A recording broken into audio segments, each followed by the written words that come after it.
friends, welcome to Knit 2 Cultivate 2. This is primarily a fiber arts podcast, but I get up to all kinds of shenanigans while homeschooling my kids. My name's Emily Wood and I live in Midland, Michigan with my husband and our 2 kids.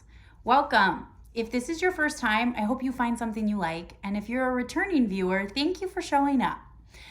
I am really excited to be here with you today. It has been 2 weeks since I recorded, and I had all these lofty New Year's kind of goals with podcasting, and things just didn't really happen the way that I had planned them to, which that's life, right? Learn to be flexible. But I am here and I am ready to talk to you guys. I don't have any finished objects today, but I do have a lot of books I want to talk about today. Anyway, first administration I want to talk about is our Finish Your Whips knit along. So please go, there will be a video linked below in the description box. And if you comment the projects you're working on, you can enter for the first quarterly giveaway of this year, which ends the last day of March. So go ahead and get your projects in. There are quite a few entries already. The prizes for that, I have some hand spun that I'm shipping to you, and I'm also going to let you pick some dyed yarn. I'm going to give you some choices of a base or fiber if you would rather have fiber. And then you can pick the colors. It is a choose your own adventure prize. All right, let's get to knitting.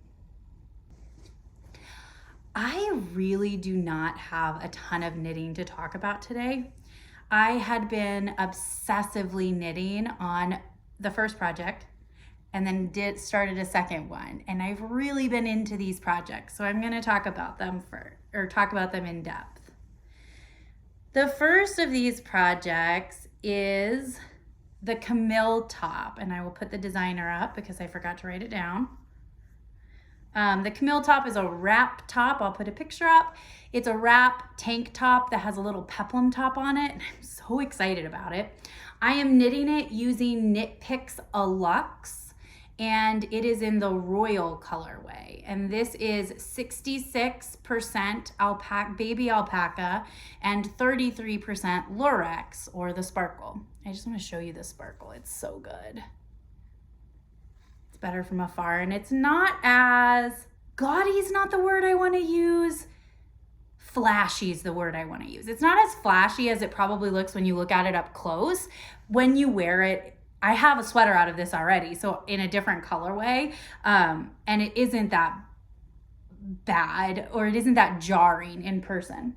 Also, I plan on wearing this under a like blazer or something like that to kind of break up the sparkle as well. Anyway, so I am just at the part, I have it, I've connected my front and back pieces, and I just keep increasing along the V so that it wraps. And then pretty soon I'm going to bind off and then pick up double the amount of stitches for the peplum top. But I think the way that you do this is you move the stitches around and then bind off so that it looks like it's wrapped over itself. But I haven't gotten to that part yet, and I am terrible at reading my patterns ahead of time. Regardless, I'm really excited with how this fits. So far, it fits really, really well. I tried it on. It's hard to try on because I don't have try-it-on tubing or anything like that. And the needles are shorter, but it really fits well. And I think it's gonna be gorgeous. I think it's gonna be gorgeous with a pair of bag pants. I think it's gonna be gorgeous with a pair of jean shorts in the summer or a pair of jeans. I think it's gonna have a lot of versatility as a garment. For the pattern, I love it. It's a great pattern. There's only one thing in it that I'm not sure of. I'm pretty sure this step was unnecessary. There are stitch markers, and I cannot find anywhere in the pattern that it mentions when we would use these again.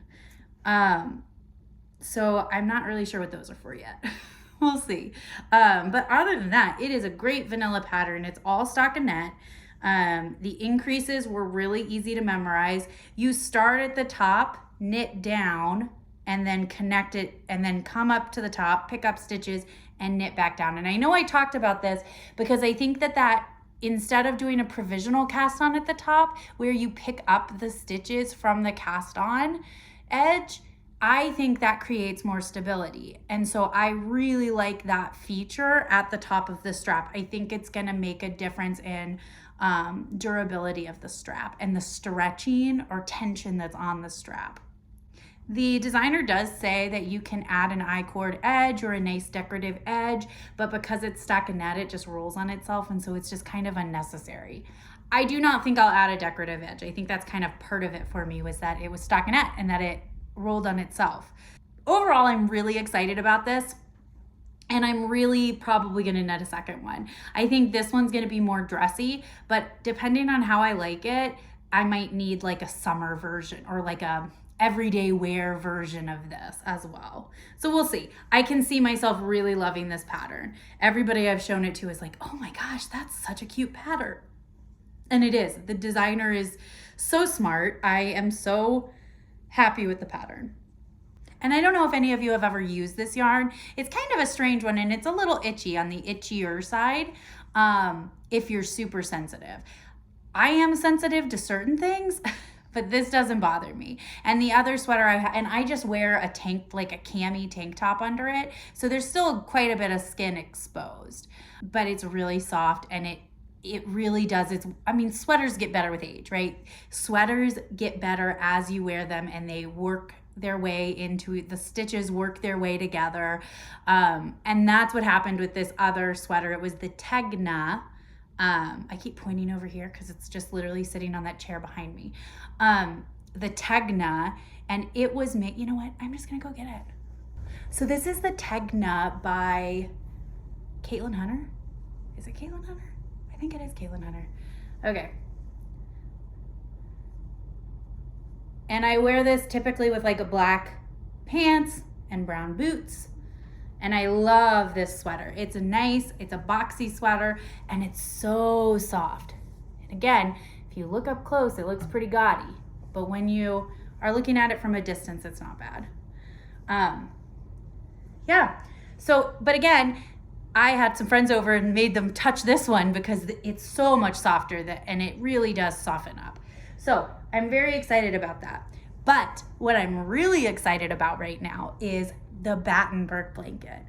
Let me put a picture up. This is nothing new. It is a free pattern, I think. I'm pretty sure it's a free pattern. And I'll put the designer's name up. It is just a granny square blanket with teeny tiny granny squares. I, like all knitters, have so many scraps that I don't always end up using. Sometimes I do, sometimes I don't. But I don't love looking through scraps for a project. And I don't do it that often. So what I really needed was some kind of scrappy project. But I'm very visually aesthetic. And scrappy projects aren't always my jam. They're too busy, in my opinion. Just personal preference, right? But the Battenberg blanket breaks it up with a base color. So every other square is a color or a cream. And the way this blanket is constructed, it's preference. You could, which is what I'm doing, crochet. It's a crochet blanket. You could crochet all of the little squares that are colors. And then after every cream colored square you finish, you join it to 4 other of the color squares. So you kind of join as you go, but only with one color. So I am going to wait until I have all of the colored squares knit so that I can see like the placement of things. And then I'll start on the cream. And I haven't even decided what I'm gonna do for the cream yet, or use for the cream. I have Knitpicks Capretta Bear in stash, enough to make this blanket, but it's like $15 a skein for the bear yarn. So it's more of a luxury yarn. I really don't want this to be for a blanket. So my local yarn shop, Stranded Yarn and Coffee, just got a ton of Cascade Heritage, which would be perfect for what I'm looking for. And then it's kind of one of those things where I can just grab a skein every week when I need it, right?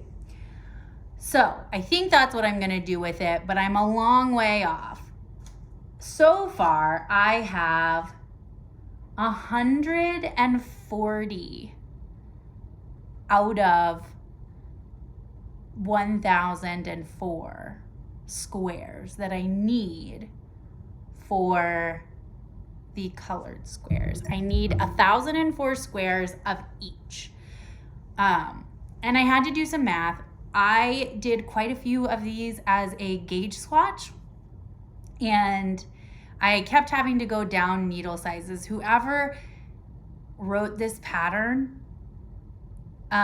must be a super tight knitter, because I always have to go up hook sizes, and I was going way down. And I'm using the same weight yarn that this woman's using. And of course, it's all scrap, so even out of your weights of scrap yarn, it's not exactly all the same. Anyway, let me show you some of them. I don't know what I'm doing. All right. So these two you might recognize, and I know these are so teeny. It's the aesthetic that I'm going for though, and I really love the look of this blanket. So these two you might recognize. Towards the beginning of the podcast, I made a brioche shawl out of these. I think it was the beginning of the podcast. I can't remember. It was sometime when I started recording, but I have those. And then I have these two. I have this one. It was a black and rainbow. And this was Alegria. I think it was Alegria. And then this is a Knitpicks stroll, I think. And then these are the ones I had that I dyed. These are from a cowl that I made, and I can put a picture up if I find it. And then this one, I don't remember what I dyed this yarn for, but it was just some fun primaries, and it ended up looking really watercolored, and I really enjoy that.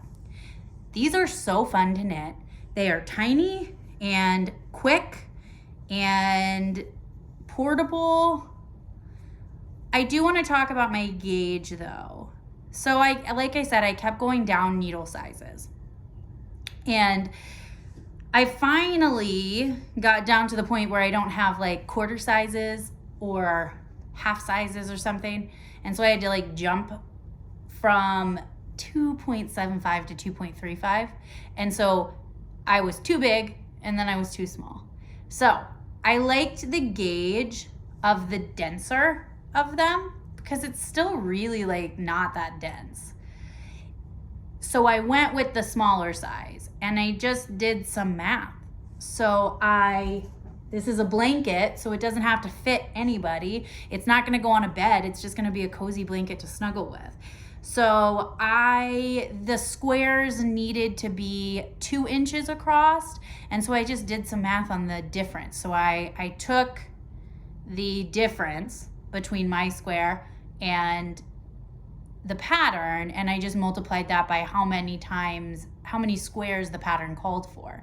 And that was how many inches I was missing from having smaller squares.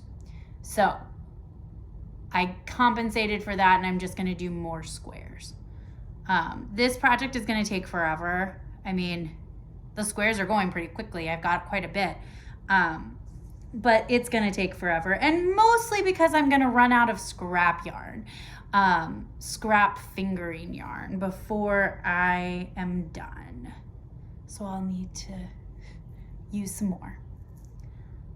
Man, I know it is ridiculous, but that's all the knitting I have right now. I am happily knitting away on both of those projects. In fact, since I started these squares, I have not touched my camille top. And I need to pull that out again this week and get that work done because I'm so close to the bind off and like the edging. I think I can get it done in the next week or two. By the next time we talk, I think I should have it done. But we'll see, because right now I'm hyper focusing on mini squares. All right. Okay, for purchases, I do have two things that I want to show you. I just bought some more. They had some new colors of this Just Chenille by Premier yarn that they have at the Dollar Tree. I get a lot of co-op stuff and homeschool supplies and like things like that at the Dollar Tree. You cannot beat it. But I got two more colors of the Just Chenille. They had new colors. So they had a pastel pink before. I had a hot pink, and this is my daughter's favorite color. So she's really excited about that. And a mint, which I don't know if you can tell, I have a mint couch. I always have mint mugs. Mint and pink are my colors. So I was thrilled that they had these, and it was $2.50 for both of these skeins. I know I talked about how I obsessively knit scrunchies for like 3 days with tons of different colors, but I should have extras. So those extra scrunchies are just gonna go in my gift bin that I've started upstairs.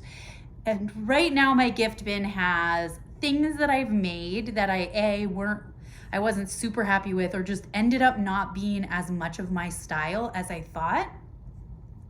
And then items that I made maybe out of scraps, or I just wanted to try knitting it and it just didn't go the way I wanted. And that kind of stuff is in my gift bin. I have a few sweaters and shawls and stuff that are not a great fit, and I think they'll fit like my sister. So I have some of that stuff in there.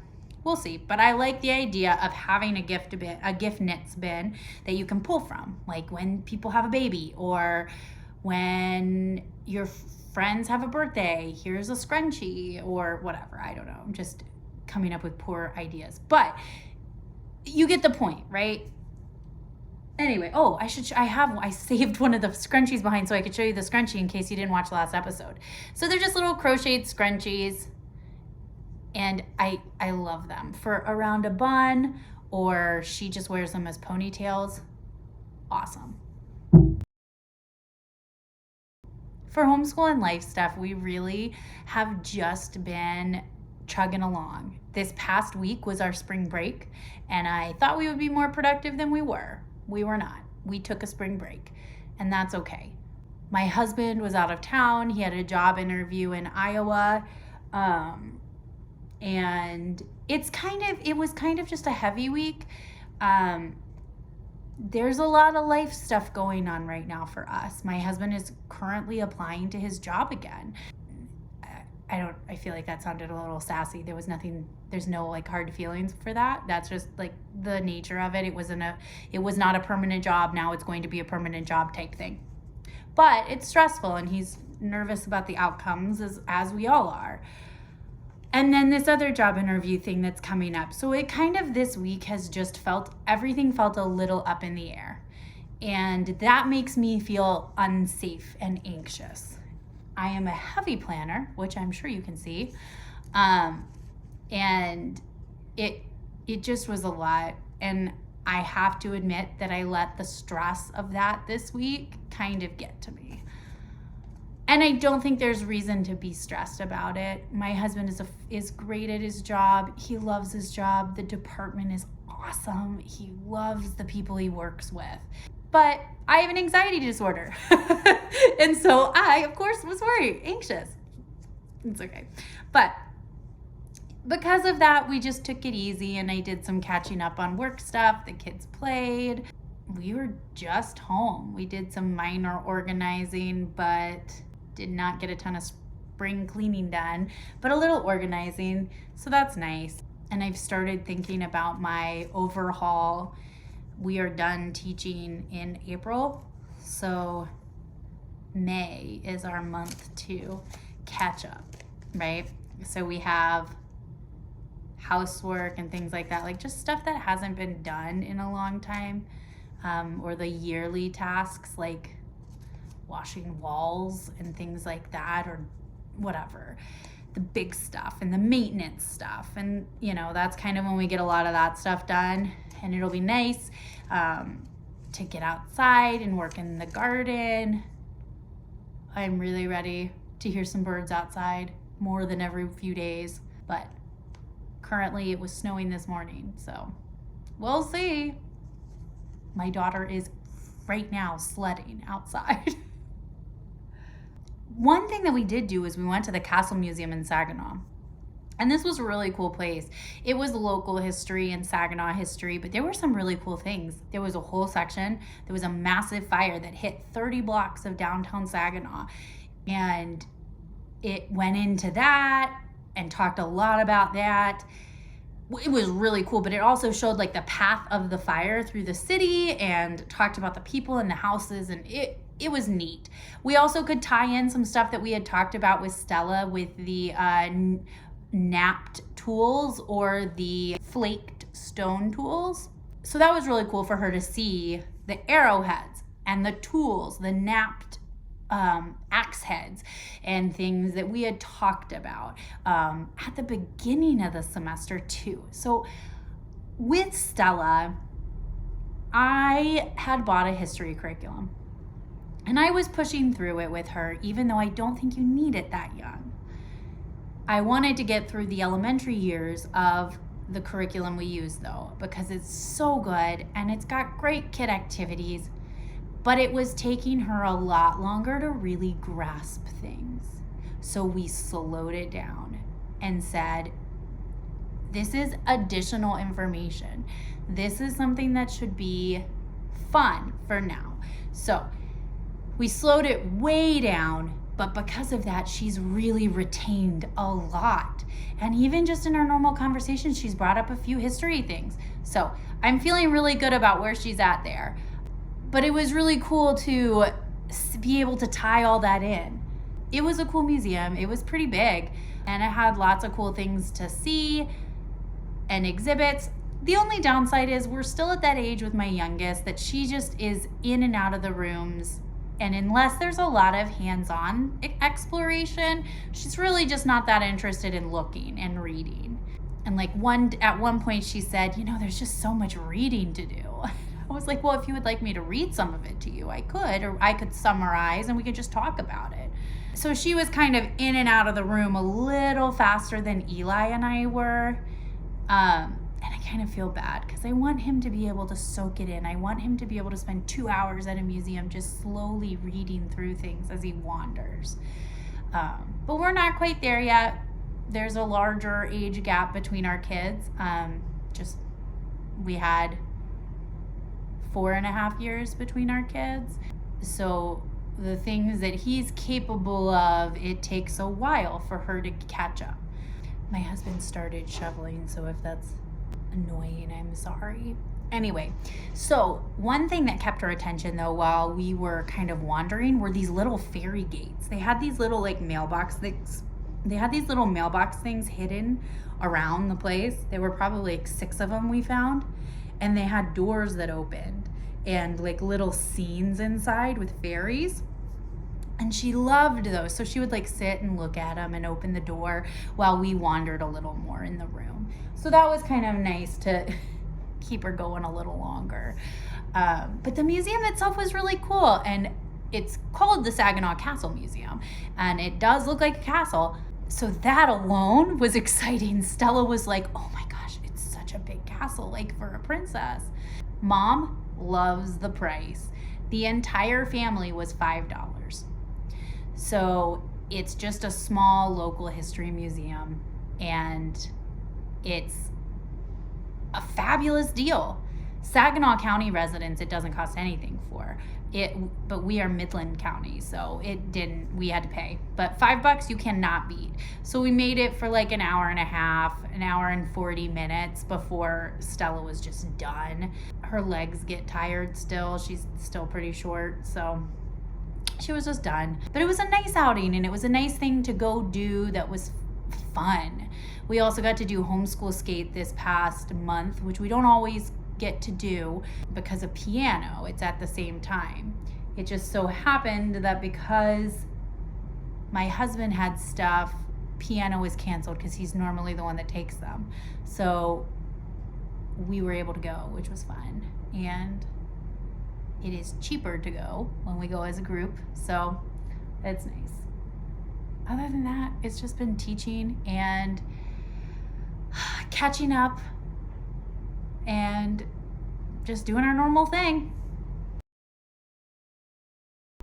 Okay, guys, books. I told you I have books to talk about. Books and TV shows, actually. Let's start with TV shows, actually. So TV shows that I had been watching, Carnival Row.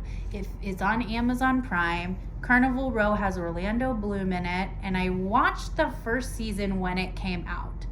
But it was either like it came out during the pandemic or before the pandemic, and I just can't remember. But for whatever reason, it was a long time before season 2 came out, or I felt like it was a long break before another season came out. So I kind of had given up hope on ever seeing another season of this.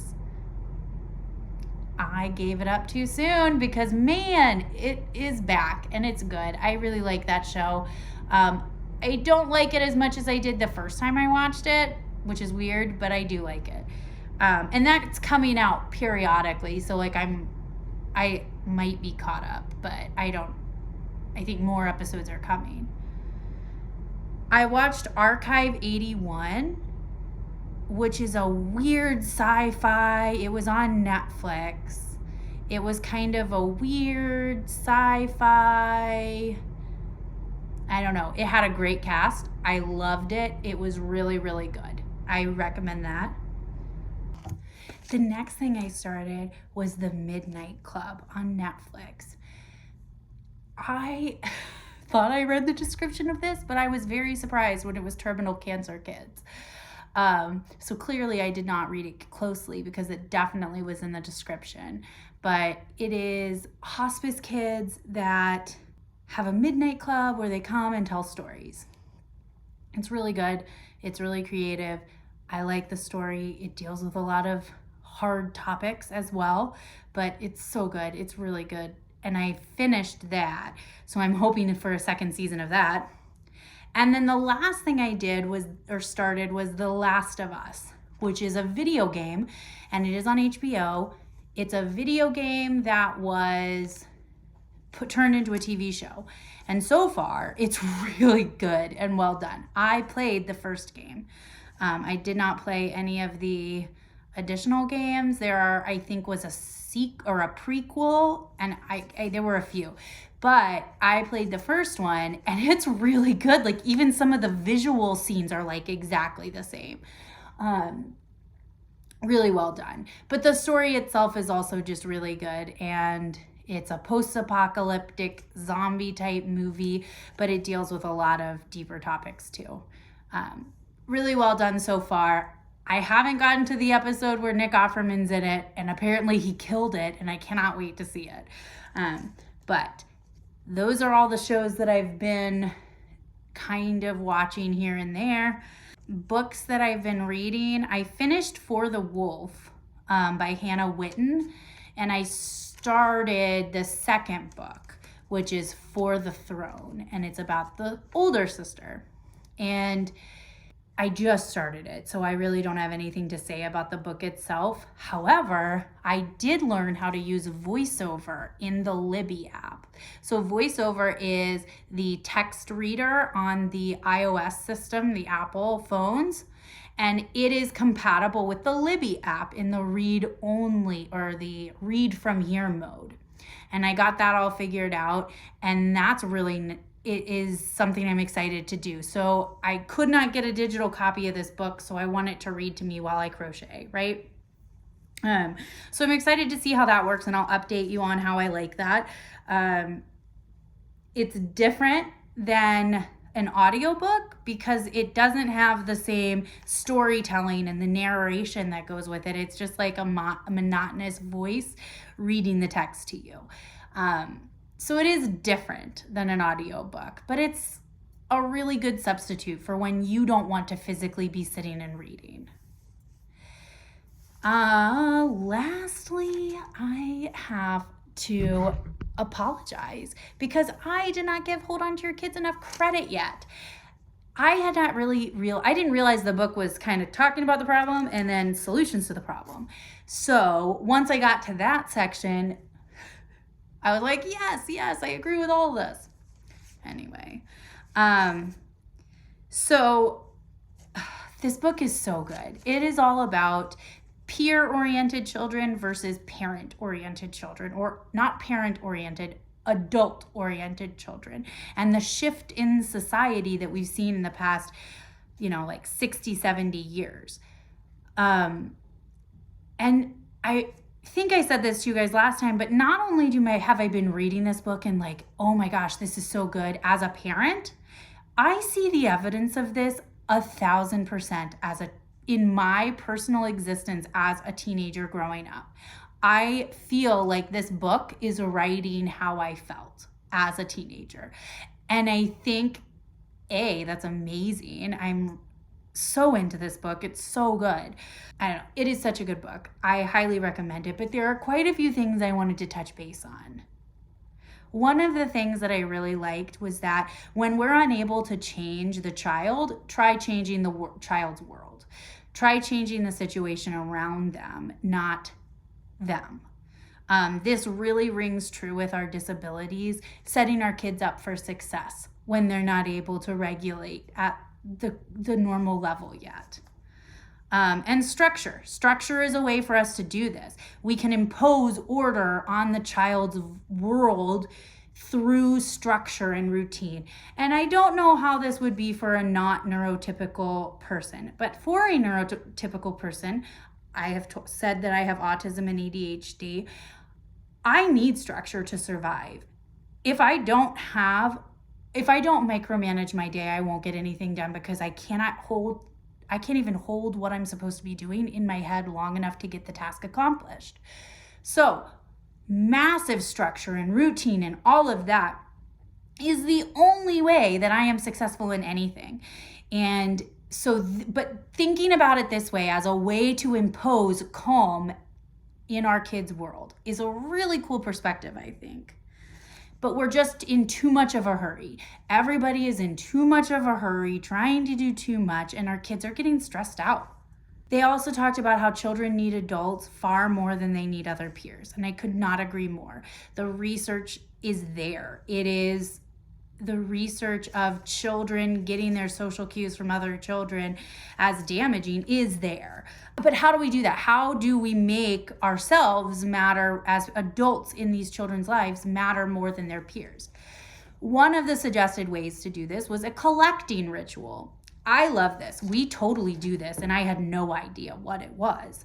A collecting ritual would be like in the morning, you all hang out. This particular doctor or this particular author said that him and his wife would take 15 minutes before the kids had to start getting ready, and they would get in these big comfy chairs and have snuggle and wake up time every day.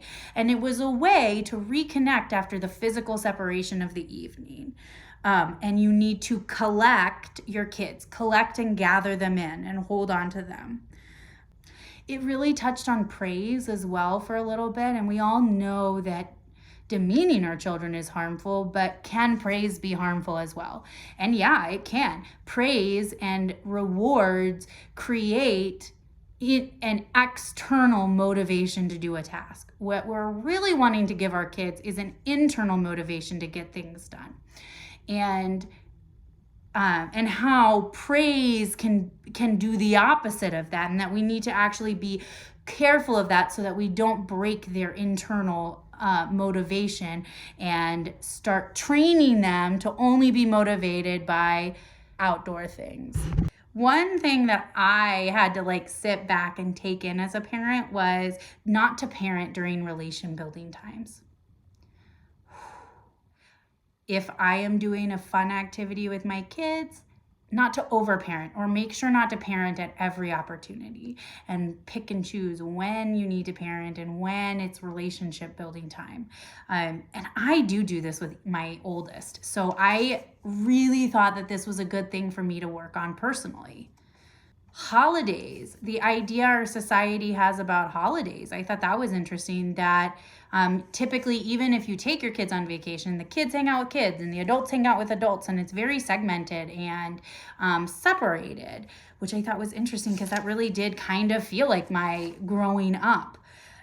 Or either that or that vacations are a break for the parents. So I thought that was an interesting note on the societal norms that we are seeing. But one thing I really liked about this book is that while a lot of these things could be made easier by homeschooling, which they mention, that is not a necessity. They do not put you in a box just because you don't choose that. And homeschooling isn't maybe homeschool is the answer for this problem, but it's not the answer for everybody. Absolutely not. But regardless, I like that he focuses on what the working parent can do, but also what the stay-at-home mom can do. I really felt like it gave a lot of tips, but on how to create this attachment village of adults that your children are attached to. And it's not, and this attachment that we're speaking of is kind of like an unconditional, you're a safe adult type of attachment, right? And part of that, creating that attachment village, is hanging out with your kids and their friends and talking to them and making connections with your kids' friends. When peers and parents are not competing, the kid can have it both ways. My son and I sat with our neighbor friend on the couch the other day and watched a Marvel movie, and the three of us sat and chat about it. That's what they're saying. Insert yourself in non-imposing ways where you're not the focus, where you're just a part of the crowd. Now, this was just a neighbor friend that came over, and it was very casual. I don't think you need to insert your children in all of their social outings. Please do not think that I'm saying that. I'm just saying that there are ways that you can be involved, more involved, like when their friends are over. Let's play a board game. My husband played a board game with the two of them before we watched a movie. So, you could play a board game with them, that kind of stuff. Then, in addition to that, because this book had been written so long ago, there was an addendum, and it had to do with the digital and technological age. And it said, one of the comments that I wanted to mention was, the halls of high school are tame compared to the internet. And it is so true. I did not feel like social media was that large until I was like a senior, and even then we were just dabbling. I can't imagine what high school would have been like with that kind of pressure and the internet and that kind of bullying. I thought it was a really interesting thing to start thinking of, and it made me realize how different my upbringing would be from my children's if they were there right now, or if they were in school right now. Regardless, it was such a good book. It was a really good parenting book, and I really loved it. I think he has another book that I'm going to look up, but I can't remember what it's called. Anyway, this was kind of a short episode, and I have to jet to go get my son. But I hope you have a wonderful week, and I will see you guys next time. Bye.